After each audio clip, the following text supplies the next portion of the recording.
Hello viewers, সবাই কেমন আছেন? আশা করি ভালো আছেন। তো বন্ধুরা, আজকে আপনাদের আ আমি যশোরের একটা ভিডিও দেখাবো। তো অনেকদিন পর যশোর শহরে গিয়েছিলাম। যশোর শহরে রিক্সায় করে ঘুরলাম, প্যারিস রোডে গেলাম, গাছ-টাছ কিনলাম। সব মিলে দিনটা অনেক ভালো কাটলো। তো বন্ধুরা, আপনারা ভিডিওটি না টেনে দেখতে থাকুন। দেখেন আগের সেই যশোর শহর আর এখনকার যশোর শহরের ভিতরে অনেক পার্থক্য।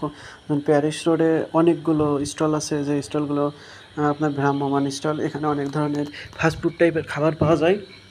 তো বন্ধুরা, দেখছেন এখানে প্রচুর ভিড়। আজকে শুক্রবার ছিল, সেই হিসাবে একটা বন্ধের দিন হিসাবে আপনার দেখেন এখানে অনেকেই তার সময় অতিবাহিত করতে আসছে সন্ধ্যার পরে। আর প্যারিস রোডের বিশেষত্ব হলো, দেখেন মাঝখান দিয়ে ডিভাইডারের ভিতরে অনেকগুলো গাছ আছে। আর সব মিলে একটা পরিবেশ খুব সুন্দর।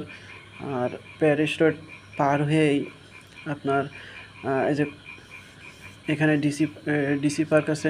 ডিসি পার্কের এই মুখে বাম সাইডে অনেকগুলো লাইব্রেরি আছে, যে লাইব্রেরিতে লাইব্রেরিতে অনেক ধরনের বই পাওয়া যায়। তো বন্ধুরা, ডিসি পার্ক পার হয়ে এসে আমরা আসলাম উকিলবার মোড়। দেখেন এখানে লাইটিংগুলো অনেক সুন্দর করছে। এগুলো ইউনিক লাইটিং, আমার খুব ভালো লাগছে। আমি যখন যশোরে ছিলাম তখন এই ধরনের লাইটিং আমি পাইনি।